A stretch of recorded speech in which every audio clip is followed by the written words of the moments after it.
Hi friends, welcome to Dhruva study circle. మనము economy and politics సంబంధించిన updates అనేవి చూస్తూ ఉన్నాం. మెయిన్గా ఇప్పుడు ప్రస్తుతానికి ఏపీపీఎస్సీ సంబంధించి ఇవి ఎక్కువ యూజ్ఫుల్, ఎందుకంటే టీజీపీఎస్సీ ప్రస్తుతానికి ఏం ఎగ్జామ్స్ లేవు కాబట్టి.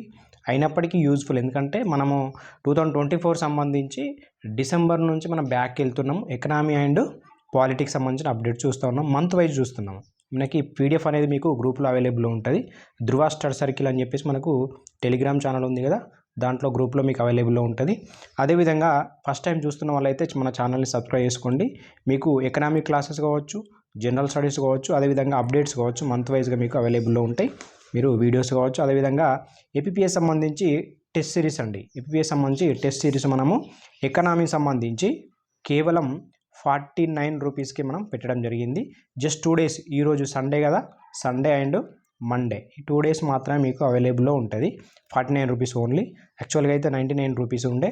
చాలా తక్కువ కాస్ట్తో ఎందుకు ఇవ్వడం జరుగుతుందంటే, ధృవ స్టడీ సర్కిల్ అని చెప్పేసి యాప్ మనము రీసెంట్గా యాప్ లాంచ్ చేయడం జరిగింది కాబట్టి మనం చాలా తక్కువ కాస్ట్తో, బయట మీరు చూసుకుంటే 1000 రూపీస్, 1500 రూపీస్ అని చెప్పేసి మనకి ఎకనామిక్ టెస్ట్ సిరీస్ ఉందండి. మీకు ఎక్కడ క్వశ్చన్స్ క్వాలిటీ ఎక్కడ తగ్గకుండా మీకు క్వశ్చన్స్ అయితే ఉంటాయి. ఓకే, అందులో ఎలాంటి డౌటే లేదు. మీరు కావాలంటే ఫ్రీ టెస్ట్ అని చెప్పేసి మనకి ఫ్రీ మెటీరియల్ అని చెప్పేసి మీకు యాప్లో అవైలబుల్ ఉంటుంది. ఒకసారి టెస్ట్ చూసుకోండి. అదేవిధంగా లాస్ట్ వీడియోలో కూడా నేను ఎక్స్ప్లెయిన్ చేసిన ఒక 10 క్వశ్చన్స్ తీసుకొని ఎక్స్ప్లెయిన్ చేయడం జరిగింది, అంటే మోడల్ క్వశ్చన్స్.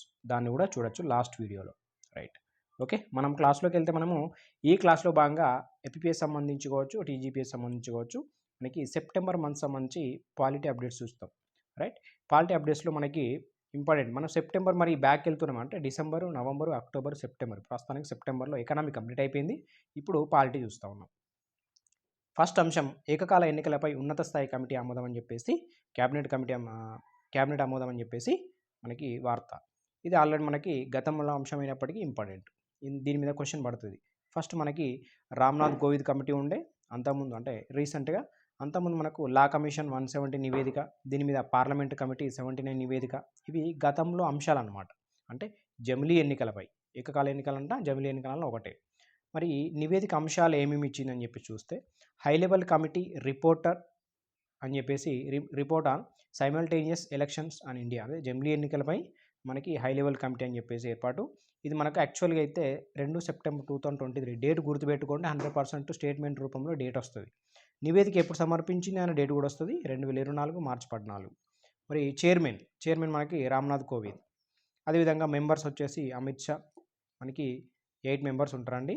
రామ్నాథ్ కోవింద్తో పాటు చూడండి ఇక్కడ 7 మెంబర్స్ నేను నేమ్స్ ఇక్కడ మీకు మెన్షన్ చేయడం జరిగింది. అమిత్ షా, గులాబ్ నబీ ఆజాద్, ఎన్కే సింగ్, సుభాష్ కశ్యప్, హరీష్ సాల్వే, సంజయ్ కొఠారి, అర్జున్ రామ్ మేఘవాలా. ఇక్కడ ఇతను స్పెషల్ ఇన్వైటీ. నెక్స్ట్ సెక్రటరీ ఎవరని చెప్పేసి అడగడం జరుగుతుంది, నితిన్ చంద్ర అని చెప్పేసి గుర్తుపెట్టుకోవాలి. అయితే జమిలీ ఎన్నికలకు సంబంధించి 62 పార్టీలను సంప్రదిస్తే మనకు 32 పార్టీలు మనకి అంటే చెప్పడం జరిగింది, రిపోర్ట్ అయితే ఇవ్వడం జరిగింది, స్పందించడం జరిగింది. దాంట్లో వ్యతిరేకంగా ఒక 15, అదే స్పందించనివి ఒక 15.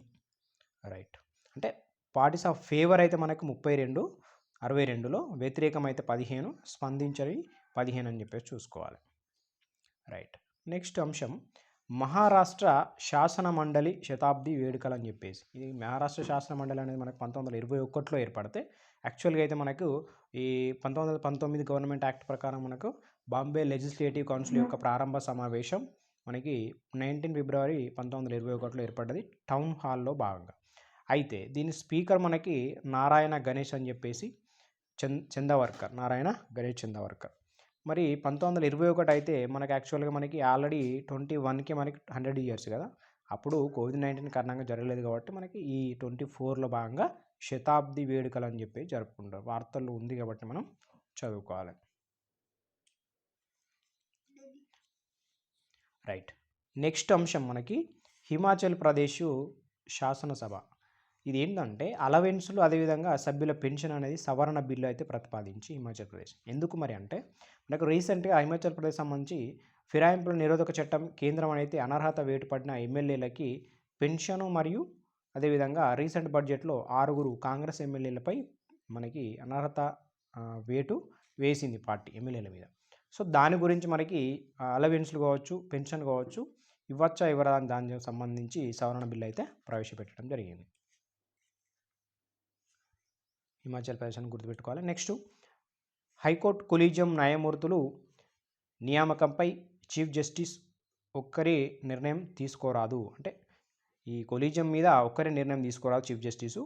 మరి కొలీజియం సమిష్టిగా నిర్ణయం అనేది తీసుకోవాల్సిన అవసరం ఉందని చెప్పేసి సుప్రీంకోర్టు తీర్పు ఇవ్వడం జరిగింది. ఇంతకుముందు మనకు చిరాకు బాన్సింగ్ versus state of Himachal Pradesh అని చెప్పేసి కేసు ఉంది.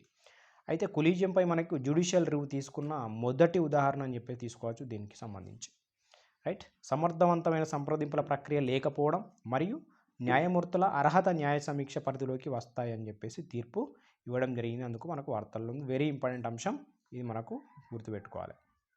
అంటే కేవలం చీఫ్ జస్టిసే కాదు, అందరి సమిష్టితోనే నిర్ణయం తీసుకోవాల్సిన అవసరం ఉందని చెప్పేసి కేసుపై గుర్తుపెట్టుకోవాలి. Chirag Singh bonsai versus state of Himachal Pradesh అని చెప్పేసి. రైట్, నెక్స్ట్, అపరాధిత బిల్లును ఆమోదించిన పశ్చిమ బెంగాల్ అసెంబ్లీ. అపరాధిత బిల్లు 2024 ఆమోదం. ఇక్కడ నిబంధనలు ఏమున్నాయి చూడండి. రీసెంట్గా మనకి ట్రైనీ డాక్టర్ అనేది మనకి రీసెంట్గా అత్యాచారానికి గురి కావడం జరిగింది కదా, దాని సంబంధించి పశ్చిమ బెంగాల్ మనకి అపరాధిత బిల్ అని చెప్పేసి ప్రవేశపెట్టింది. దాంట్లో నిబంధనలు వచ్చేసి మనకి బాధితురాలు చనిపోయిన మెదడుకు తీవ్ర గాయం అయితే మరణశిక్ష విధించడం, దాంట్లో నిబంధనలు అనమాట. నెక్స్ట్, అత్యాచారం చేసిన వ్యక్తికి అతనికి పెరుగుదల లేకుండా జీవిత ఖైదు అని చెప్పేసి. అదేవిధంగా అపరాజిత ఫోర్స్ ఏర్పాటు. అపరాజిత ఫోర్స్ అనేది ఏర్పాటు 21 డేస్లో మనకి శిక్ష అయితే నిర్ధారణ. అదేవిధంగా 4వ అంశం, రాత్రి సాధి నిబంధన మేరకు ఫీమేల్ వర్కర్స్కి నైట్ షిఫ్ట్లో సేఫ్టీ అని చెప్పేసి. ఇవి 4 వాళ్ళకి ఏంటంటే ఫెసిలిటీస్ అని చెప్పేసి చెప్పొచ్చు మనం. నెక్స్ట్, చైల్డ్ పోర్నోగ్రఫీ చూడడం నేరమే అని చెప్పేసి సుప్రీంకోర్టు అయితే తీర్పిచ్చింది. దీన్ని మద్రాస్ హైకోర్టు తీర్పును పక్కన పెట్టి పోక్సో చట్టంలో చైల్డ్ ఫోనోగ్రఫీ అనే పదంని చైల్డ్ సెక్షువల్ ఎక్స్ప్లోటేటివ్ అబ్యూజ్ మెటీరియల్ అనే పదంతో మారుస్తూ చట్ట సవరణ చేసిందని చెప్పేసి గుర్తుపెట్టుకోవాలి. మనకి కేసు వచ్చేసి Just Rights for Children Alliance versus S Harish అని చెప్పేసి. ఇది ఒకటి ఏంది, చైల్డ్ ఫోర్నోగ్రఫీ చూడడం నేరం అని చెప్పేసి మద్రాస్ హైకోర్టు ఇచ్చిన తీర్పుని పక్కన పెట్టి ఎస్సీ తీర్పు ఇచ్చిందని చెప్పేసి Just Rights for Children Alliance versus S Harish. Next, fact check units రాజ్యాంగ విరుద్ధం అని చెప్పేసి బాంబే హైకోర్టు తీర్పు ఇచ్చింది.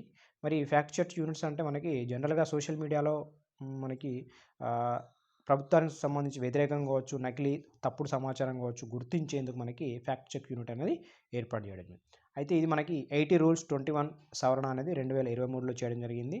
ఇది మనకు దేని ఉల్లంఘన అంటే మనకి ఆర్టికల్ 14 కావచ్చు, ఆర్టికల్ 19(1)A కావచ్చు, ఆర్టికల్ 19(1)G కావచ్చు ఉల్లంఘన అని చెప్పేసి బాంబే హైకోర్టు తీర్పు ఇచ్చింది. ఇది ఆర్టికల్ 21 కింద తీసుకుంటే టెస్ట్ ఆఫ్ ప్రపోర్షనాలిటీ కింద మనకి ఉల్లంఘన జరుగుతుందని చెప్పేసి మనకి చెప్పింది. ఫ్యాక్ట్ చెక్ యూనిట్స్ రాజ్యాంగ విరుద్ధం అని చెప్పేసి చెప్పడం జరిగింది. అంటే మనం వ్యక్తిగత స్వేచ్ఛకు సంబంధించి ఉల్లంఘన అని చెప్పేసి చెప్పవచ్చు. నెక్స్ట్, పార్లమెంట్ స్టాండింగ్ కమిటీలకి చైర్పర్సన్. ఇక్కడ మనకు కొన్ని పార్లమెంట్ స్టాండింగ్ కమిటీస్ ఉన్నాయి. విదేశీ వ్యవహారాలకు సంబంధించి శశి థరూర్ ఇంపార్టెంట్ అండి, గుర్తుపెట్టుకోవాలి ఎందుకంటే రీసెంట్గా వచ్చినాయి కాబట్టి.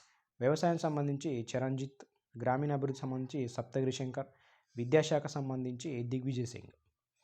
రైట్, నెక్స్ట్ అంశం చూస్తే పంచాయతీ ఎన్నికల్లో కాగిత రహిత ఓటు.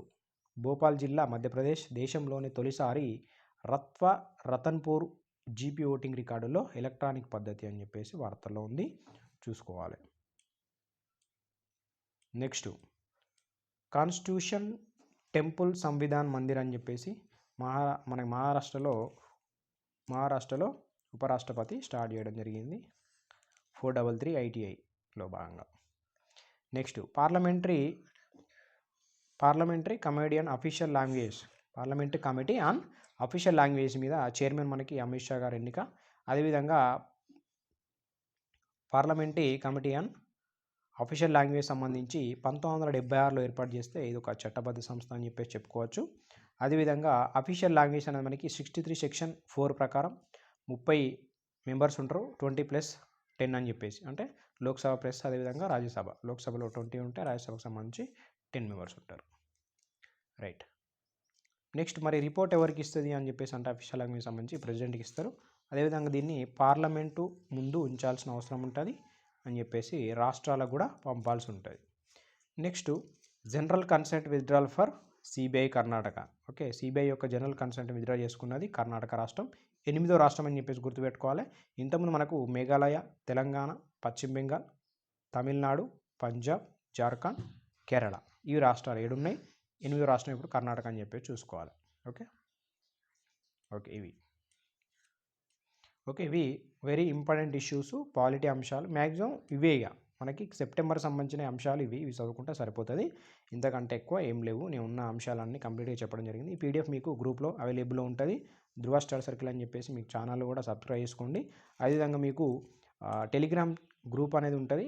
అందులో మీకు ఈ పీడిఎఫ్ కావచ్చు, మిగతా సంబంధించిన అప్డేట్స్ గతంలో చెప్పినవి కావచ్చు, మీకు పీడిఎఫ్ అయితే అవైలబుల్లో ఉంటుంది. ఇంకా ఏపీపీఎస్సి సంబంధించిన వాళ్ళు ఎవరైనా ఈ ఎకనామిక్స్ సంబంధించి కోర్స్ తీసుకోవాలనుకుంటే ఇంకా మండే వరకు మీకు 49 రూపీస్కి అవైలబుల్లో ఉంటుంది, అంటే రేపటి వరకు. దాని తర్వాత మళ్ళీ 99 రూపీస్కి అయితే చేంజ్ అవుతుంది. ఈ 99 రూపీస్ చాలా లో కాస్ట్ అయినప్పటికీ ఏంటంటే ఆ ప్రమోషన్లో భాగంగా మనం పెట్టడం జరిగింది. తీసుకున్న వాళ్ళు ఉంటే తీసుకోవచ్చు. మీరు ఆల్రెడీ చెక్ చేసుకోవాలనుకుంటే ఫ్రీ టెస్ట్ కూడా అవైలబుల్లో ఉంది యాప్లో, చూడండి. Okay, thank you so much.